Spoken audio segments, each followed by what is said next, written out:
3 months after the Battle of Treshinal, Commander Yunji stood in the center of a training facility that had been built specifically for this program. It was located on Haven's Rest Station, the Coalition capital. Half of the facility was designed for human biology, with high gravity and Earth-standard atmosphere.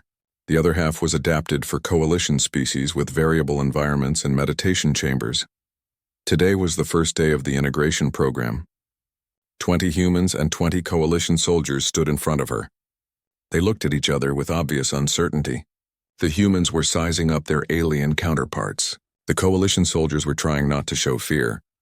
"Welcome to the Broken Circuit program," Yunji said loudly. "You are here because the galaxy needs something new. Not human warriors, not Coalition tacticians, but both working together." She walked between the two groups. The Battle of Treshinal proved that neither of us can win alone. Humans have aggression but lack strategy. Coalition forces have perfect tactics but can't execute aggressive maneuvers. Together we can be complete. A human specialist named Dong-hyun raised his hand. "Commander, with respect, how is this supposed to work? We saw the Coalition forces at Treshinal. When the fighting got intense, they went to sleep." A Quellan soldier named Miktel responded, his voice tight. "We do not choose this. Our biology forces rest mode. You humans act as if biology is a choice." "Enough," Yunji said. "Both of you are right. And both of you are wrong. This program exists because biology is not destiny. We can all learn to work beyond our nature. It will just take time and trust." The first month was a disaster. During high-stress combat simulations, Coalition soldiers triggered their sedative responses within minutes. They would suddenly go limp and fall into meditation while the humans kept fighting around them.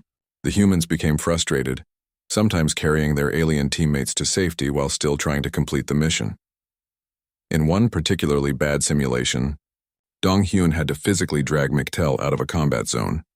The Quellan had gone into rest mode right in the middle of a firefight. Dong-hyun spent the rest of the day angry, and Miktel spent it ashamed. "This isn't working," Dong-hyun complained to Yunji. "How am I supposed to trust someone who falls asleep during battle? How am I supposed to trust someone who cannot stop fighting?" Miktel shot back. "You humans act like violence is the answer to everything." Yunji listened to them argue and realized her mistake. She was trying to make Coalition soldiers fight like humans, but their biology wouldn't allow it. She needed a different approach. She called her staff together and redesigned the entire program. Instead of trying to change biology, they would work with it. Coalition forces would handle strategy, coordination, and long-range support. Humans would handle close combat, rapid assaults, and any situation requiring sustained aggression. The breakthrough came during a simulation designed around this new philosophy. The scenario involved a scourge attack on a defended position. Instead of putting Coalition soldiers in the front line, Yunji placed them in a command center. Tactician Renko, a brilliant Coalition strategist, coordinated the entire battle from safety. He identified enemy weaknesses, calculated optimal attack vectors, and directed resources with perfect precision. Meanwhile, Sergeant Youngsu led the human assault teams. He took Renko's perfect strategies and executed them with human aggression and adaptability. It was beautiful. Renko would identify an opening in enemy defenses. Youngsu would exploit it before the enemy could react. When the scourge adapted, Renko calculated a new approach and Youngsu implemented it immediately. The simulation ended in half the expected time with minimal casualties. After the exercise, Youngsu walked up to Renko. "That was incredible. I could never have seen those patterns. You have a gift for this." Renko's feathers rippled, which meant he was pleased. "And I could never have executed those maneuvers. Your species' speed and aggression are remarkable. Together we achieved something neither could do alone." Slowly, trust began to form. The humans learned to respect Coalition tactical genius. The Coalition learned to trust human combat capability. More importantly, they began to understand each other's limitations and strengths. Miktel and Dong-hyun were paired together as permanent partners. At first they barely spoke, but during one training exercise something changed. The scenario involved rescuing hostages from a fortified position. Dong-hyun led the assault with his usual aggressive tactics. Miktel coordinated from a safe position, providing real-time intelligence and tactical updates. The operation was going smoothly until Dong-hyun's team walked into a trap. Explosive charges detonated around the human squad. The training safeties prevented real harm, but the scenario indicated that Dong-hyun was critically wounded. He lay on the ground, his suit locked to simulate serious injury. "McTell," he called over the radio. "I'm hit. Need extraction." McTell saw the tactical display. The area around Dong-hyun was still full of enemy forces. Entering that zone would be suicide for a coalition soldier. His biology was already starting to trigger the rest response just from the stress of the situation. But Dong-hyun was his partner. His responsibility, his friend maybe. McTell made a choice. He overrode his biology through sheer force of will and ran into the combat zone. His body was screaming at him to stop, to rest, to meditate. He ignored it. He reached Dong-hyun, grabbed him, and dragged the human back to safety. Only after they were safe did McTell collapse, his body finally forcing him into the rest mode he had been fighting. When he woke up an hour later, Dong-hyun was sitting next to him. "You came for me," Dong-hyun said quietly. "You ran into danger when every part of your biology told you not to." "You are my partner," McTell replied. His voice was weak from exhaustion. "That is more important than biology." Dong-hyun was quiet for a moment. Then he smiled. "You're braver than any human I've served with, McTell. Humans don't have a choice about running into danger. Our bodies push us toward it. But you do have a choice, and you chose to come anyway. That takes real courage." From that day forward, they were inseparable, and their story spread through the program. Other pairs began to form similar bonds. By month 6, the Broken Circuit Battalion was operational. They had developed a completely new form of warfare. Coalition strategists would design perfect battle plans. Human commanders would execute them with aggressive adaptability. Coalition support vessels provided long-range fire and tactical coordination. Human assault ships would close with the enemy and fight at point-blank range. During their final evaluation exercise, they faced a scenario that should have taken 3 days to complete. They finished it in 14 hours with 0 casualties. The evaluators were stunned. News of the battalion's success spread throughout coalition space. Other species began volunteering for the program. A Kellen engineer named Paxra worked alongside a human tech specialist named Hyo Jin, creating hybrid weapon systems that combined coalition precision with human firepower. A Tresh pilot named Limkor trained with human fighter Ace Yuna, learning aggressive maneuvers that no coalition pilot had ever attempted. The galaxy was learning a new lesson. Biology was not destiny. Different species could learn from each other, adapt to each other, become more than they were individually. Commander Yoon-ji watched her battalion training one day and felt a sense of pride. The humans were teaching the coalition to be more aggressive, more willing to take risks. The coalition was teaching humans to be more strategic, more patient, more thoughtful. But more than that, they were teaching each other to see past biology and species. They were learning that courage comes in many forms, that a being who fights their own nature to help a friend is just as brave as a being who runs toward danger without fear. The Broken Circuit Battalion was not just a military unit. It was proof that the galaxy could be different. That evolution was not the final word on what a species could become. When the next scourge attack came, they would be ready, not as humans, not as coalition, but as something new, something stronger, something that refused to accept the limitations of biology or the boundaries between species. They had all learned to override their programming. The humans had learned when to stop. The coalition had learned when to keep going. Together they had broken the circuit that said they had to remain what evolution made them, and the galaxy would never be the same. The emergency beacon from Treshanal Colony reached coalition headquarters at midnight. Admiral Keslar was pulled from her meditation chamber and rushed to the command center. What she saw on the displays made her blood run cold. The scourge had returned. 300 massive vessels hung in space around Treshanal, a colony world home to 400 million Quellan civilians. The scourge ships were black and geometric, covered in weapons that glowed with red energy. They had already destroyed the colony's orbital defenses. Now they were beginning bombardment of the surface. "Deploy the fleet," Keslar ordered. "All available vessels, maximum speed to Treshanal." Within hours, the coalition fleet arrived. 283 ships representing the combined military might of 16 species. They formed perfect battle formations and engaged the enemy. The battle went badly from the start. The scourge were machines. artificial intelligences that had wiped out 2 entire civilizations before the Coalition barely managed to push them back to the edge of the galaxy. They had no biology to exploit, no morale to break. They simply calculated the optimal way to destroy their enemies and executed those calculations perfectly. Every time the Coalition ships maneuvered, the Scourge predicted it. Every defensive position was flanked. Every tactical advantage was countered before it could be exploited. The Coalition forces were fighting perfectly by every standard of warfare their species understood. But the Scourge were better. By the 3rd day, Admiral Kessler had lost 37 ships. Thousands of crew members were dead. The Scourge had lost only 9 vessels, and even those had taken enormous amounts of firepower to destroy. Kessler stood on her command bridge, watching her fleet die slowly. Her body wanted to enter rest mode, to flood her system with calming hormones and wait for the danger to pass. But she was an admiral. She had trained for years to override her biology. Still, it was exhausting. "Admiral," her communications officer said quietly. Perhaps we should consider requesting assistance." "And from whom?" Kessler asked bitterly. "We are the Galactic Coalition.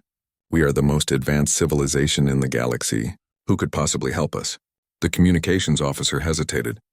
"The humans, Admiral." Kessler turned to look at him. For a long moment she said nothing. Then, slowly, she nodded. "Send the request. Tell Earth that the Coalition requires military assistance. The Scourge has returned." The message took 6 hours to reach Earth. The response came back in 3. 7th Fleet launching. Admiral Taiwan commanding. Expected arrival 28 hours. Hold your position. When the human fleet emerged from hyperspace a day later, Kessler felt a mixture of relief and fear. The Earth vessels looked primitive compared to Coalition ships. They were angular and armored, covered in weapons that seemed excessive. There were only 38 ships compared to her remaining 246. But when Admiral Taiwan's face appeared on her display, she saw something in his eyes that the Coalition had lost long ago. He looked hungry, ready, almost eager for the fight ahead. "Admiral Kessler," he said. His voice was rough, like metal scraping stone. "What's the situation?" Kessler brought up the tactical displays. "The Scourge has superior numbers and tactical prediction algorithms. We have attempted 17 different battle formations. They counter all of them within minutes. Our losses are becoming unsustainable." Taiwan studied the displays for maybe 15 seconds. Then he nodded. "I see the problem. You're fighting like them. Logical, predictable, perfect." He smiled, and it was not a kind smile. "Let me show you how humans fight." He switched to a fleet-wide channel.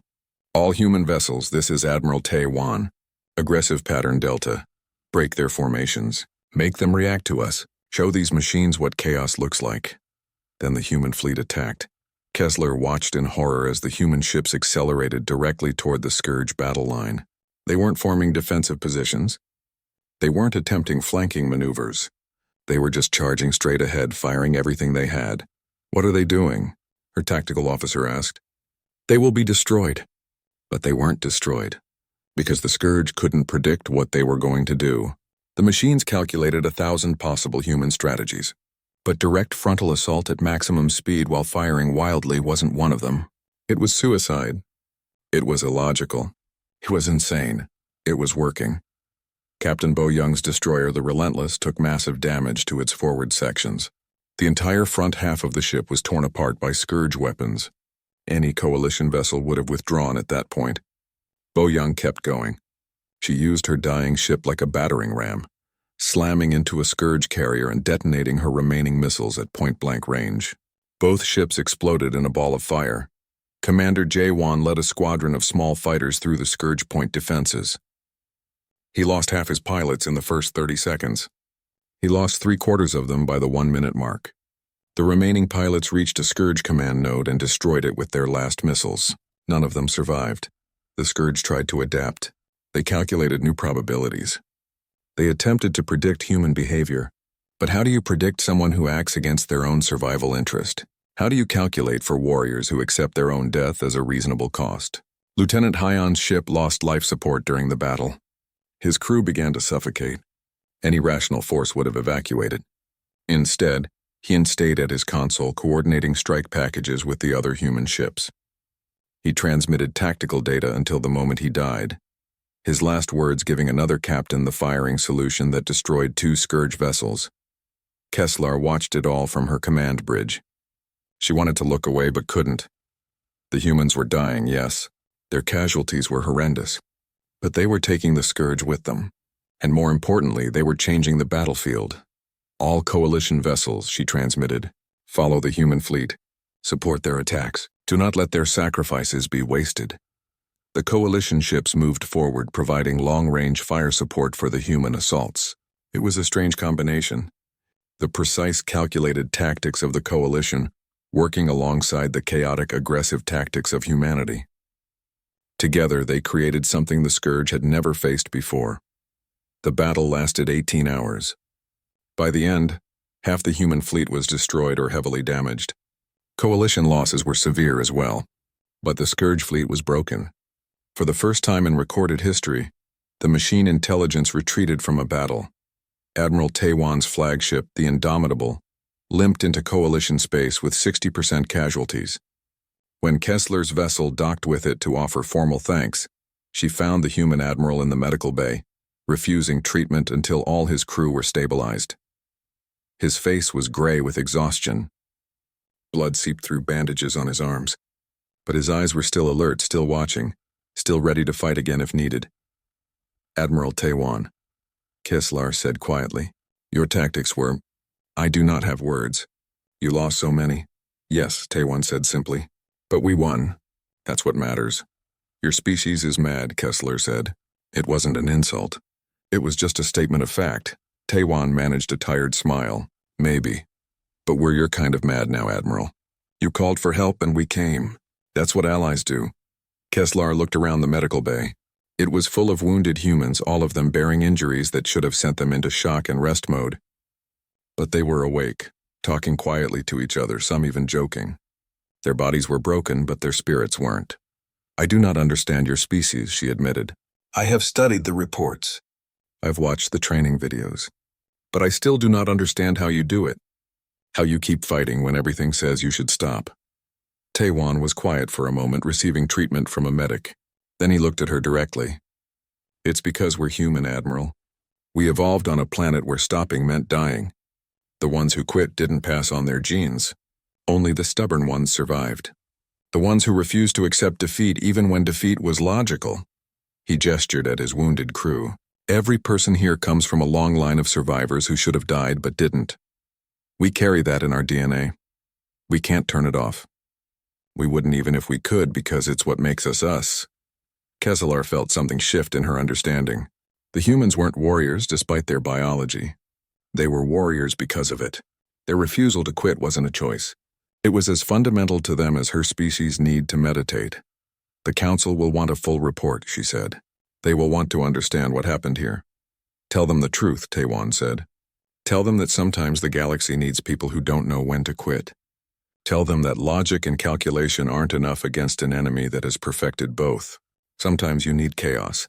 Sometimes you need aggression. Sometimes you need humans. He closed his eyes, finally allowing exhaustion to claim him. Tell them we'll be ready when the Scourge comes back. Because they will come back. And when they do, we'll be here. We don't have an off switch, Admiral. We never did. We never will. The transport ship carrying the Coalition observers landed on Mars at dawn. Officer Venla stepped out first, followed by Dr. Yixrin and Cadet Priel.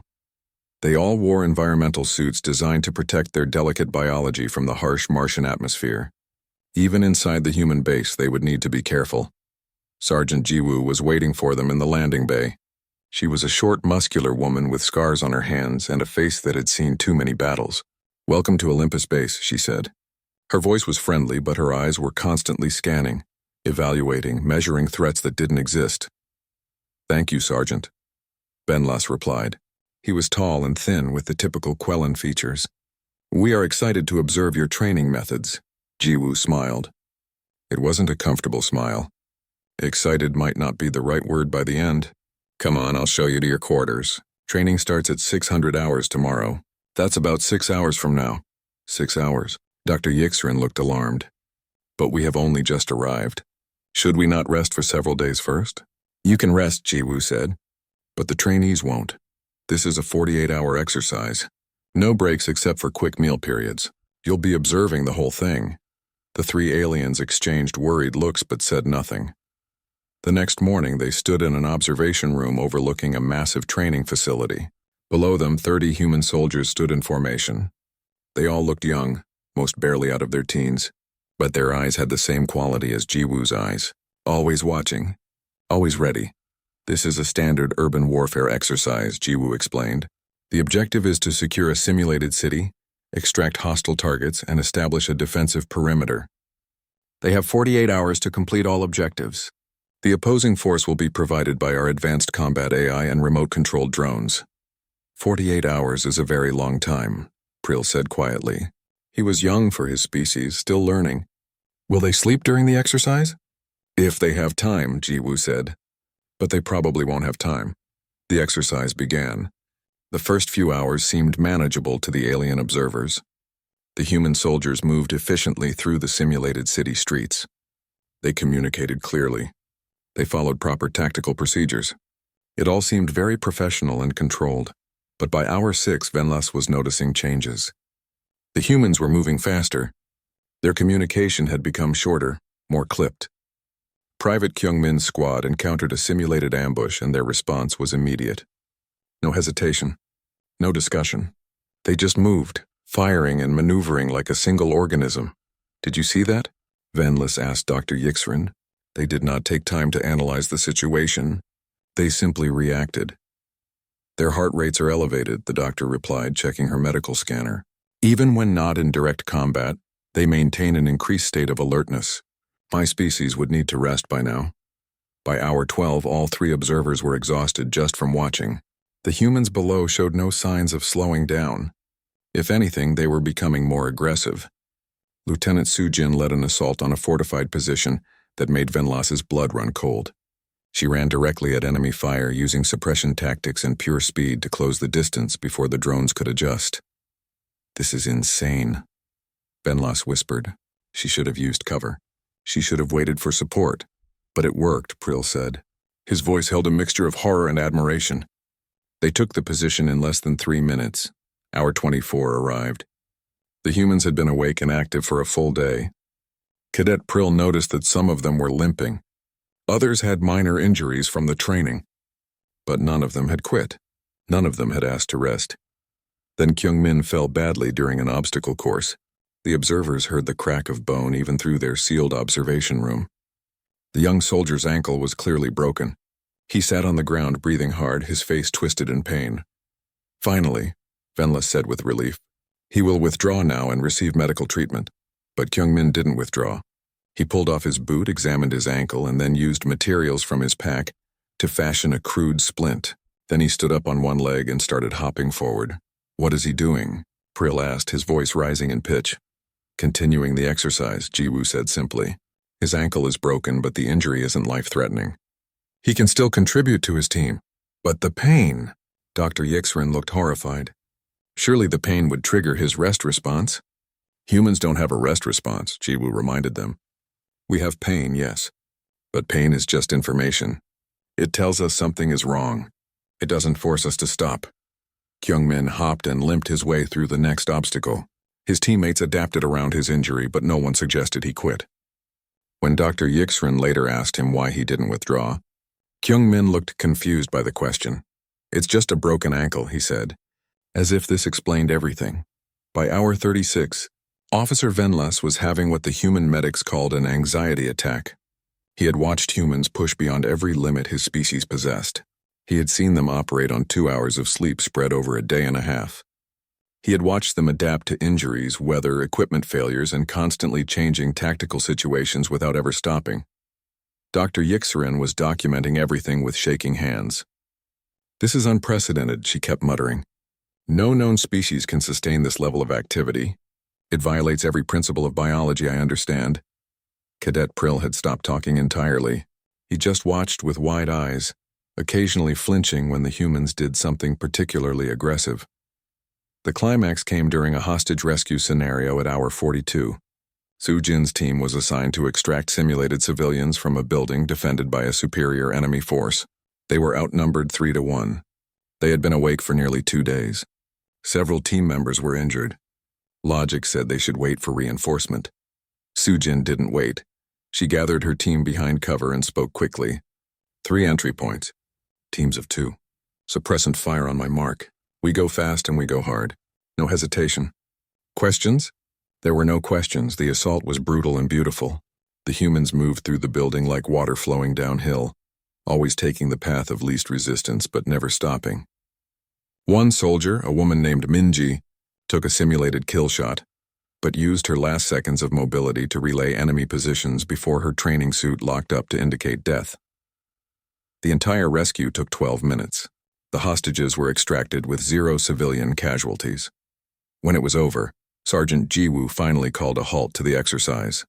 All objectives complete. Good work, everyone. Stand down and get some rest. The soldiers collapsed where they stood.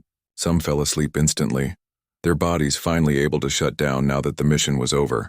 Others sat shaking, drinking water, coming down from days of adrenaline and stress.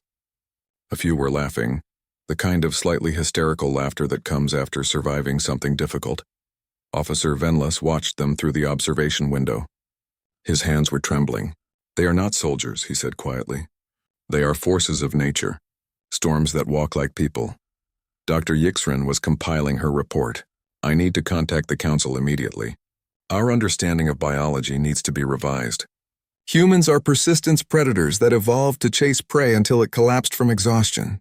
But somehow they have turned this trait inward. They chase themselves. They hunt their own limits and refuse to catch them. What do we tell the council? Prill asked. His voice was small and frightened.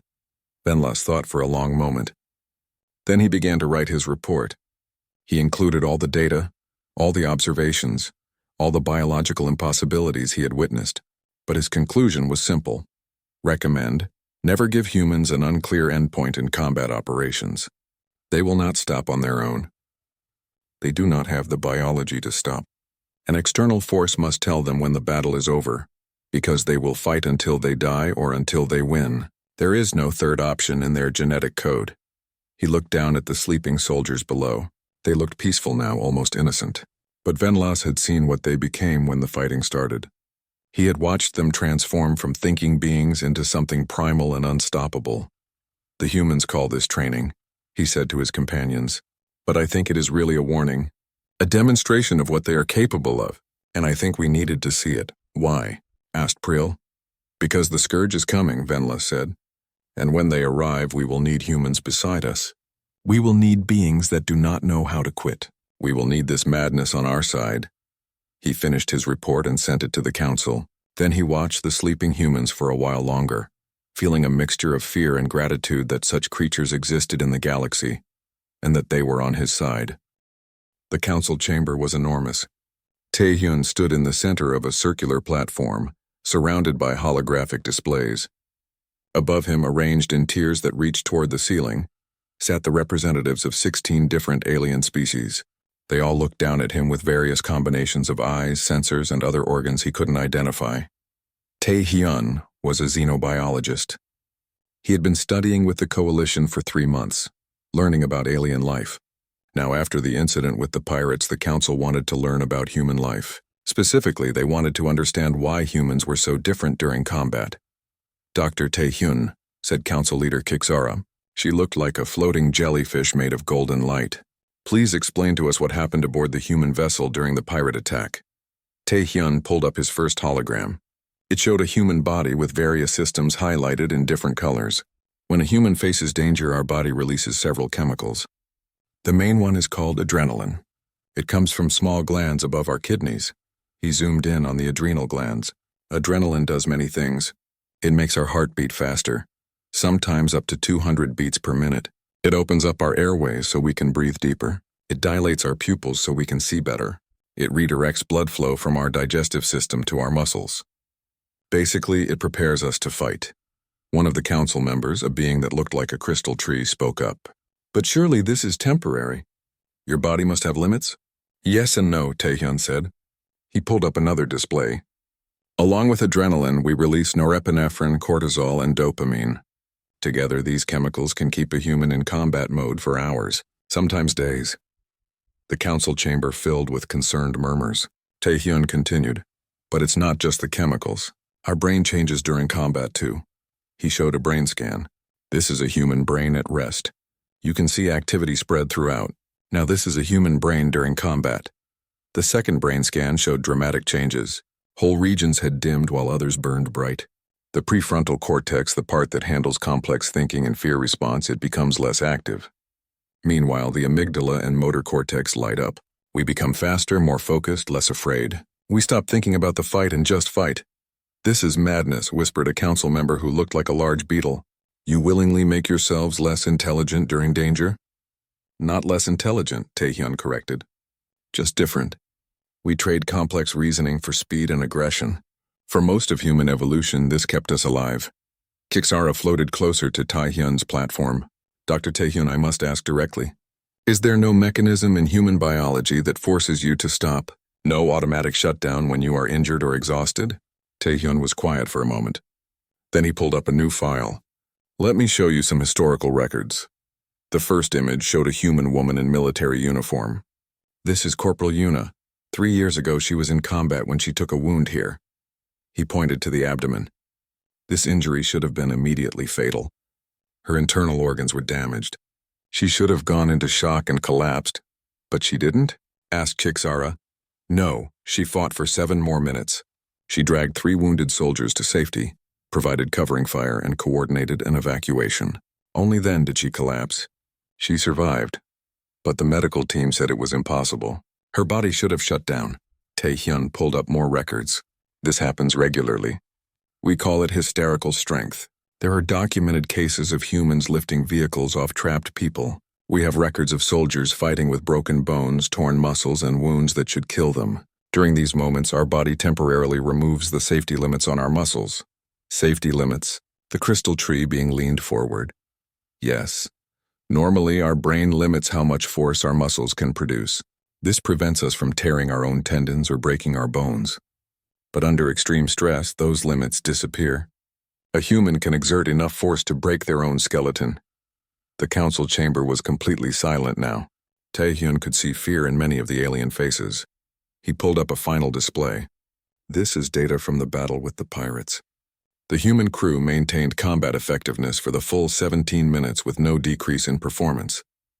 Afterwards, their bodies remained in elevated state for an additional 40 minutes. During that time, they could have fought again immediately if needed. How long can this continue? Asked General Thross, the coalition's military advisor. He was a massive creature that looked like an armored bear. Surely there must be a limit. Taehyun pulled up historical battle records. The longest continuous combat engagement by human forces lasted 36 hours.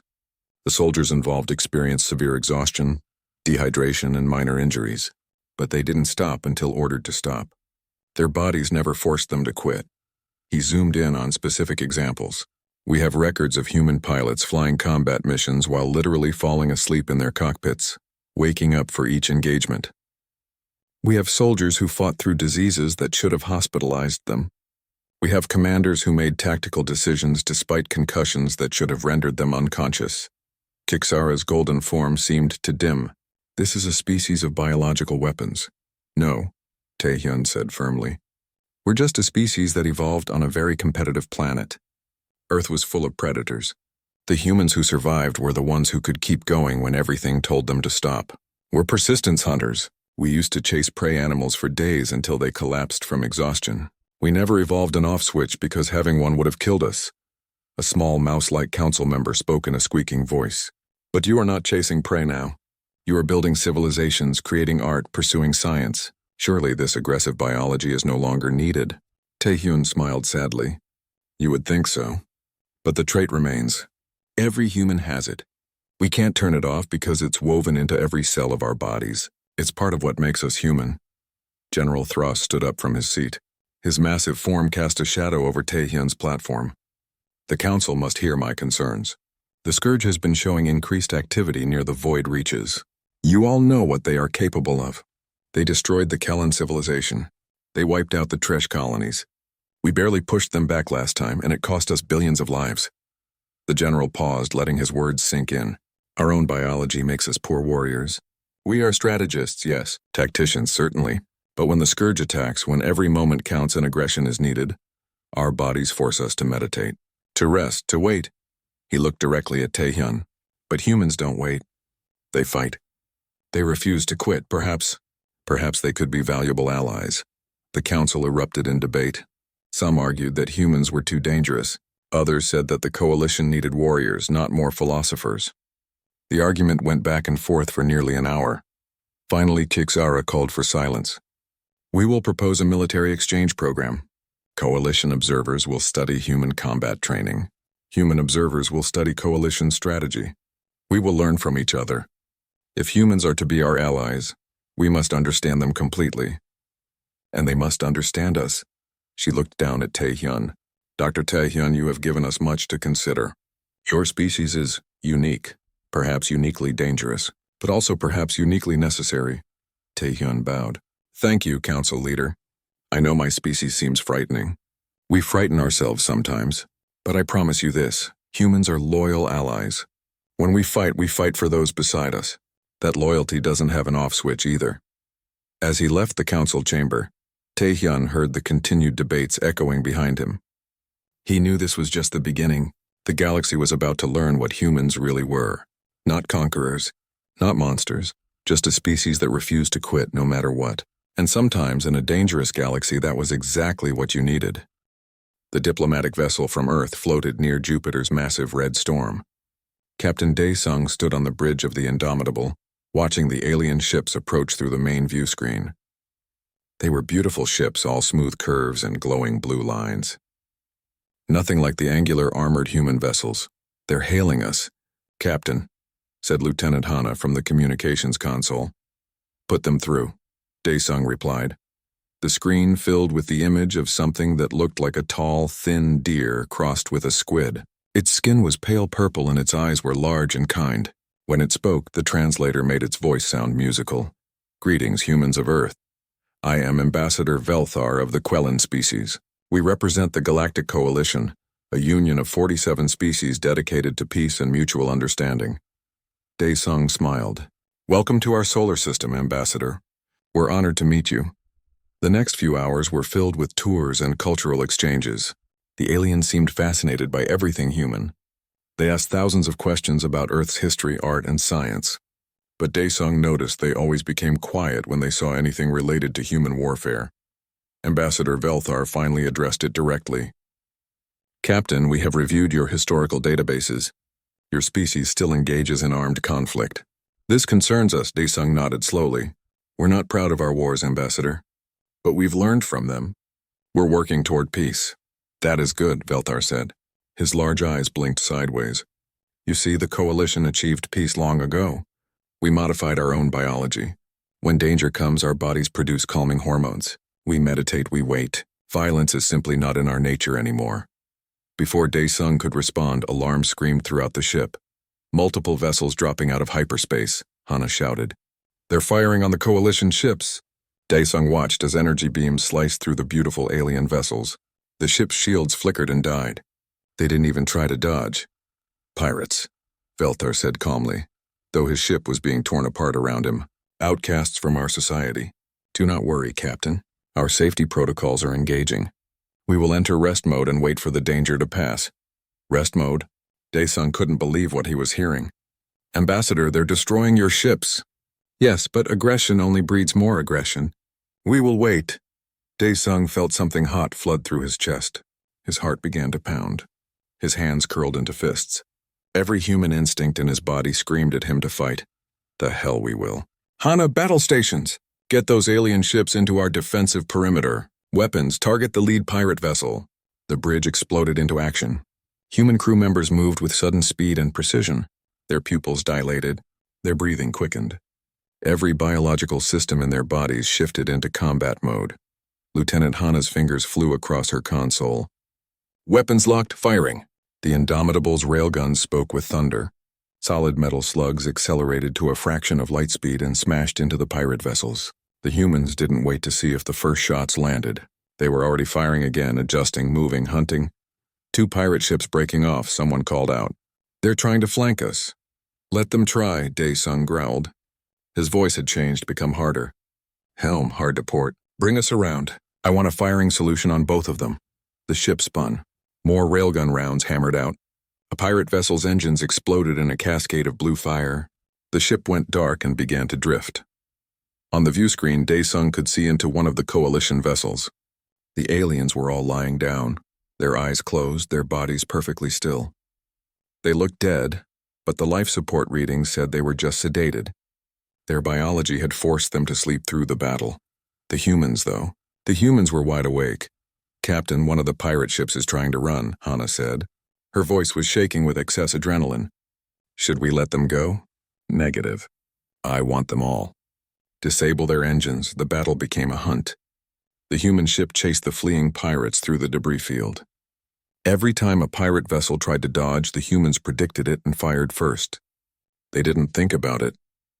Their bodies were moving faster than their conscious minds, running on pure combat instinct. One pirate ship tried to hide behind a coalition vessel, using the sleeping aliens as a shield. Daesung's eyes narrowed. His targeting officer, a young man named Kyung Min, found a firing angle that was almost impossible. He took the shot anyway. The round passed within 10 meters of the coalition ship and struck the pirates' bridge. "That's 3 down," Hana said. "Last one is trying to charge up their hyperspace drive. Don't let them." Daesung's voice was cold. "Fire everything." The Indomitable unleashed every weapon it had. Railguns, missiles, laser batteries. The barrage was overwhelming. The last pirate ship came apart like paper in a hurricane. Then suddenly it was over. The bridge was silent except for heavy breathing. Daesung looked around at his crew. They were all shaking slightly, their hands trembling with leftover adrenaline. Several were grinning without knowing it. The combat high was still flooding their systems. "Captain," Hana said quietly, "my heart is racing.